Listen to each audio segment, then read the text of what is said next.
The term 100% appears on countless food products, from orange juice to whole wheat bread. But some consumer advocates are calling for this claim to be banned entirely due to widespread misuse. In this episode of Consumer Times, we dive deep into why banning 100% labels might do more harm than good, and why smarter regulation, not censorship, is the real solution. Is 100% misleading consumers, or are we throwing the baby out with the bathwater? Join us as we explore both sides of this heated debate and discover what truly protects your right to make informed choices at the grocery store.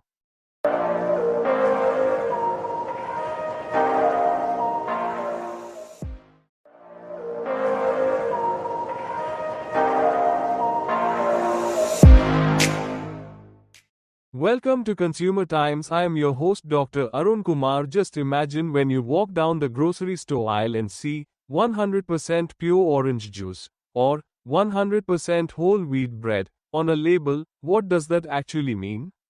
For decades, the term 100% has been a shorthand for purity, authenticity, and completeness.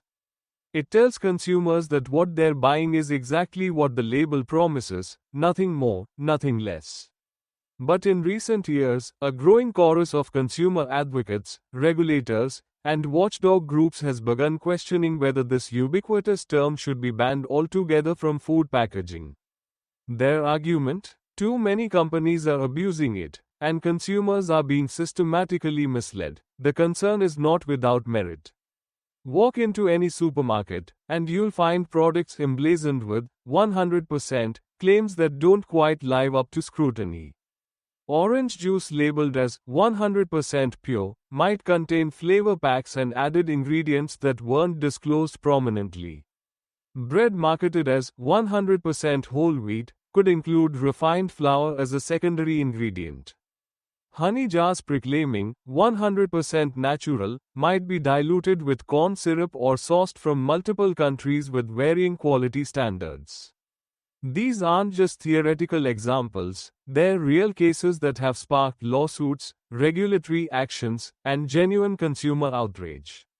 When people feel deceived by the very labels meant to inform them, trust in the entire food system begins to erode. But here's where the debate gets interesting, and where Consumer Times takes a different stance than many consumer advocacy groups. Should we really ban the term 100% just because some companies misuse it? Is censorship the right response to deception? We argue that it's not. Banning 100% outright would be like banning the speedometer because some drivers speed. The tool isn't the problem, the misuse is. What we need isn't less information for consumers, we need better enforcement, clearer standards, and smarter regulation. Let's consider what happens to responsible businesses if 100% claims are banned. Thousands of food manufacturers use this term accurately and honestly. A company that sells 100% maple syrup, meaning pure maple syrup with absolutely no additives, no corn syrup, no artificial flavors, relies on that label to differentiate their premium product from cheaper imitations. If they can no longer use 100% on their packaging, how do they communicate purity to consumers? They're forced to find workarounds, use vaguer language, or simply hope that consumers read the ingredient list carefully. This creates a race to the bottom where honest companies lose a powerful tool for transparency, while deceptive companies continue to find new ways to mislead through other claims and marketing tactics. Moreover, banning 100% removes valuable information from informed consumers who know how to read labels critically. Many shoppers have educated themselves about food labeling regulations. They understand what 100% means in different contexts, and they use it as one of several data points when making purchasing decisions.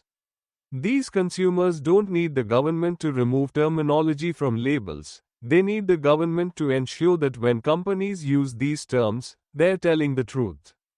Taking away accurate information in the name of protecting less informed consumers actually diminishes the marketplace for everyone. The real issue isn't the term itself, It's the lack of consistent enforcement and clear regulatory standards.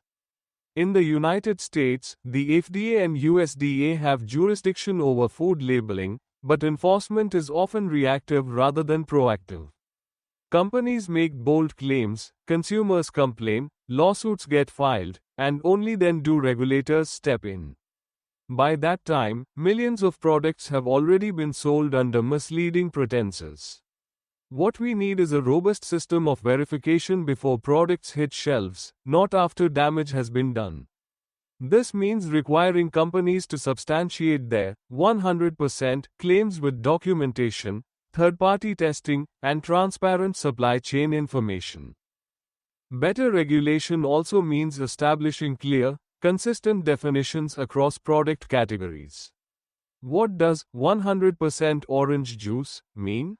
It should mean juice extracted entirely from oranges with no other ingredients except what naturally occurs in the juice. What does 100% whole wheat mean? It should mean that all the grain flour used is whole wheat flour, with clear exceptions noted. These definitions already exist in many regulatory frameworks, but they're not always enforced uniformly, and loopholes allow companies to exploit technical compliance while violating the spirit of honest labeling. Punishment for violations must also be meaningful. Currently, the penalties for misleading food labels are often so minimal that they're simply calculated as a cost of doing business. A company might pay a small fine or settle a class action lawsuit for pennies on the dollar compared to the profits they made from deceptive marketing. If we want to stop the misuse of 100% claims, we need penalties that actually deter bad behavior, significant fines, mandatory product recalls, and even criminal charges for egregious violations. Consumer education is another critical piece of the puzzle. Many people don't understand the difference between 100% orange juice and 100% vitamin C, or between made with 100% whole wheat and 100% whole wheat.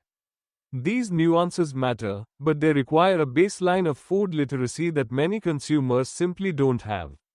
Rather than removing the terminology, we should invest in public awareness campaigns that teach people how to read labels critically, understand ingredient lists, and recognize deceptive marketing tactics. An educated consumer base is the best defense against marketplace deception. Some might argue that all of this, enforcement, education, clear standards, is too complicated and that simply banning problematic terms is easier. But easier isn't always better, especially when the easy solution creates new problems. Banning 100% would set a dangerous precedent. What's next? Do we ban natural because it's vague? Do we ban fresh because it's subjective? Do we ban homemade because commercial products can't truly be homemade? Where does the censorship end? Instead of restricting truthful communication, we should focus on punishing false communication. The bottom line is this: consumers have a right to clear, accurate, and complete information about the food they purchase. The term 100% serves an important function in communicating purity and authenticity when used correctly. Rather than eliminating this valuable tool because some companies abuse it, we should strengthen the systems that ensure it's used truthfully. Better regulation, not censorship, protects both honest businesses and informed consumers. It's time we stopped treating the symptom and started curing the disease, not by silencing truthful claims, but by crushing deceptive ones. Now we call to action. What do you think? Should 100% be banned from food labels, or do we need better enforcement instead? Drop your thoughts in the comments below. And if you found this analysis helpful, don't forget to like, subscribe, and hit that notification bell so you never miss an episode of Consumer Times. Together, we can build a more transparent and honest marketplace for everyone.